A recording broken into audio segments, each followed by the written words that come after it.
Praises to Yahweh, Bahashem, Yahweh Shai, Bahashem, Harakah, Badash, Tabanas to all the elders and the apostles of Great Millstone.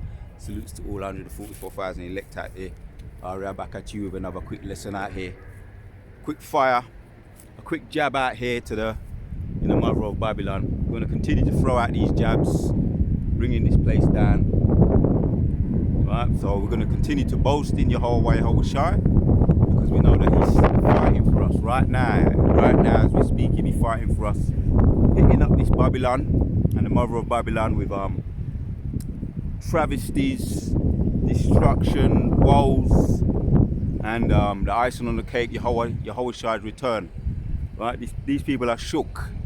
Right, over there in Maymar, the earthquake, still finding deleted bodies all about the place, which was of the Most High. Shall a trumpet be blown of the city, and the Most High have not known? Shall there be wickedness in the city, or destruction in the city, and the Most High have not done it? Loosely paraphrasing. So the Most High is bringing this place down brick by brick. Every time you turn on the news, there's a new incident, a new destructions, new devastation, new jabs, new fires and woes. Woe means destruction upon Babylon. So there's new woes all the time. The last thing I saw when I was watching the news last night was some truck hit in Boston, and they're saying there's a whole heap of injuries, multiple injuries in Boston with another one of those truck incidents going into the pedestrians, just driving into the pedestrians. When we turned over the new year, 2025, the hopeful year of destruction and judgment upon the wicked, and deliverance upon Yahshua Allah, or destruction and judgment upon the wicked, or the hopeful year of salvation for the elect, and destruction and judgment upon the wicked. When we turned over the new year, it was pure that we were seeing vans and cars going into in pedestrians over the turn of the new year in the Christmas season, the so-called Christmas seasons. Just people just going crazy. Lorries hitting into a whole load of partying and judgments left, right and centre, man. So it's good news, but it's doomed to the wicked. So we're going to continue to stand still, man. Let me hit a precept, get the ball rolling. It's hard to know where to start if you're going to talk about judgments, but you can just say the Most High is taking a visit, as he did say we're going to do. He's going to visit the earth. Let's hit this one. Get the ball rolling. Psalms 33 and 9 says, "For he hath spoke, and it was done. He commanded, and it stood fast. The Lord bringeth the counsel of the heathen to naught. He maketh the devices of the people of no effect." Yep, he's frustrating them. He's going to frustrate them, their new world order. Right, as they're about to get it, accomplish it, he's going back the spoon out their mouth as they go to sit down, make themselves all comfortable, put on their napkins, get comfortable in their chairs, pull it up to the dinner table, and about to take a bite of their food. He's going back the food, the spoon out of their mouth, out of there. And even if they get a chance to swallow a little bit out of the food down, pursuing to Jeremiah 51 and around 40, you're gonna make them vomit it back up again. Yeah, and also Job as well. You're gonna make them vomit it up again, so they ain't gonna get a chance to perform their new world order, their entities. Right? Yeah, they're gonna get some things done, and they're gonna, the MOTB. A lot of people gonna take it, gonna bow down to it, pursuant to Revelation 13 and 16, great and small. Also, a lot of people going to take it pursuant to Revelation 17, and but a lot ain't going to take it. The elect ain't going to take it. Also, Revelation 14, and they're going to face the consequences of it. But the elect are going to stand firm in the midst of the temptation. Revelation 3 and 10. So that's the idea. That's why we continue to push out the Most High's truth, which is doomed to them, but it's truth and righteousness to the elect. Let me read it again. Psalm 33, I'm going to read it in the NLT. He says, For when he spoke, the world began to appear at his command. The Lord frustrates the plans of the nations and thwarts all their schemes. Right. Disrupts all their schemes, frustrates the schemes of the nations, thwarts or disrupts all their schemes. So they ain't gonna get a chance to put their schemes into action. Right. As far as them not touching the elect, he ain't gonna get a chance to touch the elect. Touch not mine elects, and do my prophets no harm. Psalms 104:15, around about 30, or it might be 105. But they ain't gonna get a chance to fulfill their schemes. That's the point right there, and not to touch his elect, man. Yeah, they had us in derision. You know, Deuteronomy 28, transatlantic slave trade, post-slavery, pre-slavery, mid-slavery. They had us in derision, and that was all due to we went off. We were being punished, but we paid for that. Yeah, now it's time for them to drink the cup. We're passing the cup down onto them. Lamentations chapters 4 and 21, and they have to drink the whole cup down, including the dregs. So let me hit another precept just to make the point, right? Because like I say, yesterday's video, continue to boast in the truth, man. Boast in this truth, right? Keeping your medicine strong. Yeah, every morning I get up, that's the first thing that be on my mind, the medicine, you know, which is the prayers, getting into those Hebrew prayers, sending them out, asking the Most High to bless the Akim, the Afwakim and the Wafbanim, the men, the women and the children, the elect of us, and to keep our medicine strong, sending evils upon the wicked, Shalak Rayam, while Bajam, while Mashapajam be upon the wicked, destruction upon Babylon, and blessings upon the elect. Like healing. Let me say one little quick one. Shalak, send, Rapayam, healing, Wa, blessings and blessings. Wa, blessings. Wa means and. Barak means blessings. Wa, Kazak, Kazakala or Kazak means strength. So Rapayam, Shalak, Rapayam, Wa, Barak, Wa, Kazak. Yahweh Shem Yoshai. Shema, Eitha, hear now, Damya. Tawada, Tawab, Aman. Yeah, man. Send blessings, send healings, and send strength to the elect or me, you know, or the Akim, you know. So it's putting out those prayers, like I say, putting out those prayers, man, in the Hebrew, you know, continuing to keep practicing, because continue to keep on to practice. The more you say it, the more you go over it, the more it becomes part of you, those Hebrew prayers, and that's part of keeping our medicine strong. As well as in, you know, I'll be in my herbs, I'll be in my kitchen doing my thing, doing my experimenting and getting better, getting more healthy, spiritually, physically, right? We've been encouraged to stay on the spiritual healing and also on the physical healing. Hence why we continue to stay strong and to stay on the grind, putting those videos out, going out on the highways and the byways. You need your health to do that. Also, I can bless you with.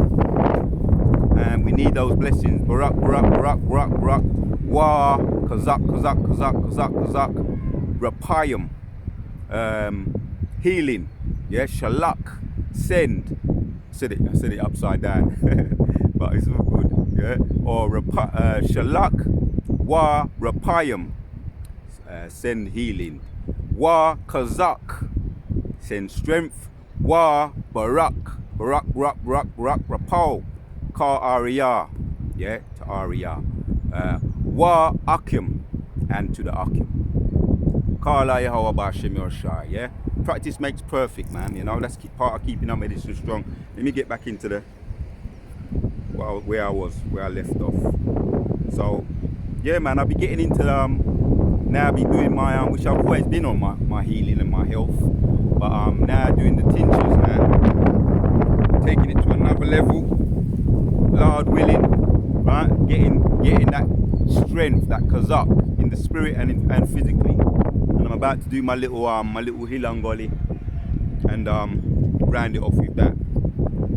So continuing on, Exodus chapters 14, and I read it yesterday and we'll read it again. Exodus 14 and 13 says, and Moses said unto the people, fear ye not, stand still and see the salvation of the Lord, which he will show to you today. For the Egyptians whom you have seen today, ye shall see them again no more forever. Yeah, that was prophecy of doom taking place to the Egyptians. Moses went and prophesied to Pharaoh and his host of armies, and that exactly what Yahweh said to him, which was Jehovah, as an angel what appeared to him in Mount Zion, on the Mount Zion, which the elders be talking about that. Appeared in the burning bush, but that was Yahushua, and he prophesied, and he gave him those words to give to Pharaoh, which was a message of doom, and it was carried out, and it took place. Pharaoh was drowned in the Gulf River of Suez, never to be seen again forever. Right, so the message of doom rang true. 14. The Lord shall fight for you, and ye shall hold your peace. The Lord fought for them. So ain't he gonna do the same for us today with these modern day Egyptians? Right. So the title of this video, let me read it. I'm gonna get the title of this video from this precept here. I'm gonna read it again in the NLT. It says, but Moses told the people, Exodus chapters 14 and 13. It says, but Moses told the people, don't be afraid, just stand still and watch the Lord. Watch the Lord rescue you. That other precept just come to my mind. And Moses is going to put a spanner in the works. He's going to spoil their schemes or unravel their schemes. We just looked at that in Psalms 33. So that's what happened, and that's what was prophesied. Let's read on. Lord rescued you. Just stand still and watch the Lord rescue you. Today the Egyptians you shall see, today will never be seen again. Let me marinate. Let me let that one marinate. Let me let that one settle. Let me read it again. In Exodus 14 and 13 once again. But Moses told the people in the NLT, don't be afraid, just stand still and watch the Lord rescue you today. The Egyptians you see today will never be seen again. There you go in the NLT. The Lord himself will fight for you. Just stay calm, right, man? So stay calm, Akim, the title of this video. Stay calm in the midst of the storm. The Most High gonna fight for you. Stay calm in the midst of the storm. Yahweh gonna fight for us, and we know that. So either we stay calm, continue in your lot, continue in your lane or in your lot. The lot you always came back in as a prophet. If you're a prophet, continue to prophet. If you're a helper, continue to be a helper. You know, the herbs or you're versatile in what the Most High gave you. The herbs, the prophecy, you know what I mean? Abarat Azar, the Hebrew, and we all want to try and do the best we can as far as prophesying, staying on our grind with the current events, the history, right? Past, the present, and the future, right? The current events, the prophecy, and the history, past, present, and future, and also keeping our body to the best of our ability strong in the medicine, in the kitchen, and also doing a little bit of when I look around, I see even he be trying to do, you know, they be trying to stay on their health thing, you know, running about the place, and you know, the E man and the E woman. But yeah, we do that in the spirit of the Lord, in righteousness though. Yeah, to keep our medicine strong so that we can continue to stay on the battlefield and push out these spiritual weapons of war. Right? And ultimately, yes, the Most High, right? Staying calm, that's what he implies, and he's fighting for us. He's fighting for us. As we can see, these other nations are taking it. They're taking this, they're feeling the pressure, right? The vibration, the energy that we're putting out. Most High is messing up their schemes. As a matter of fact, let me go back to it and read it again.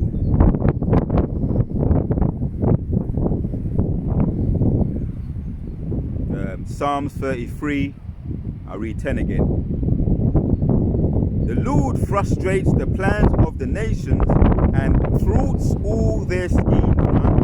Unravels or puts a spanner in their works, right? So you can understand, messes up their schemes, their plans. So that's what we're seeing take place while we're seeing all these what's going on with the earthquakes. And when you do a little bit of research on earthquakes, how many earthquakes took place at the beginning of this year or even this week, maybe there's more since I last checked, but there was around eight serious ones as well. 0.7 earthquakes. 6, but maybe there's about 8 now, maybe. But there was 6 the last time I checked of serious earthquakes last week, right? The more you do, the more you check, the more you realize that how the Most High is messing these people up, messing up their plans, frustrating their schemes, their plans, right? Throwing it on their head, throwing them on their head. Hence we continue to stay in our lot, throw out these jabs. Most High is blessing us, he's fighting for us. In other words, frustrating their schemes, right? The Lord frustrates the plans of the nations and thwarts all their schemes, right? So there you have it. Why we continue, Akim? Why we continue, and so many other more precepts I had on board that I can bring out. But Abu Ratazar, I made the point. The point was made. What we have to do, continue to do. Exodus chapters 14 and 14 again in the NLT. The Lord himself will fight for you. Just stay calm, right? Stay calm. Stay in your lane. Stay in your lot. The Most High is fighting for us. Giving our praises to Yahweh, Bahashem, Yehoshai, Bahashem, Rakah, Kodash. As a matter of fact, one more precept that's come to my mind. I'm going to read that and then we're going to end. I'm going to end with this one. Romans chapters 12 and let's read 17. This further backs up the point. Recompense to no man evil for evil, provide things honest in the sight of all men. If it be possible, as much as life in you, live peaceably with all men, right? Dearly beloved, avenge not yourself, but rather give place unto wrath, for it is written, vengeance is mine, I will repay, saith Yahweh thy power, right? He paying them, and he's paying them right now. Stay calm in the midst of the storm. Stay calm in the midst of the storm. The Most High is fighting for us. Vengeance is mine, I will repay, saith Yahweh thy power. Let me see what it says in the NLT. Then we're going to end it. Romans 12 and 19 in the NLT. Dear friends, never take vengeance, leave that to the righteous anger of Yahweh. For the scripture saith, I will take revenge, I will pay them back, saith the Lord. Right, there you have it, right? He said he gonna pay them back. He gonna pay them back. That's another way of saying vengeance is mine, he gonna repay. The word of Yahweh, Ba'ashem Yehoshai, Kala Yahweh, Ba'ashem Yehoshai, Ba'ashem Rakah, Kodash. Right, so vengeance is mine, I will repay, saith Yahweh thy power. Hence, all we gotta do, I've started with it, I'm gonna end with it. All we gotta do, Akim, back to Exodus, right, and this is one of my favorite precepts, and 14, chapter 14 and 14 says, the Lord himself will fight for you, just stay calm. Kala Yahweh, Ba'ashem Yehoshai, Ba'ashem Rakah, Kodash. And we're not seeing him do that right now, fighting for us. Stay calm. Vengeance is the Most High's, man. Stay calm in the midst of the storm. Yahweh thy power will fight for you. Abu Ratazar was edifying to the sincere elect out there. Just wanted to throw out a couple more jabs to help forward and bring down this kingdom. Abu Ratazar, once again, until the next one, say Shalom.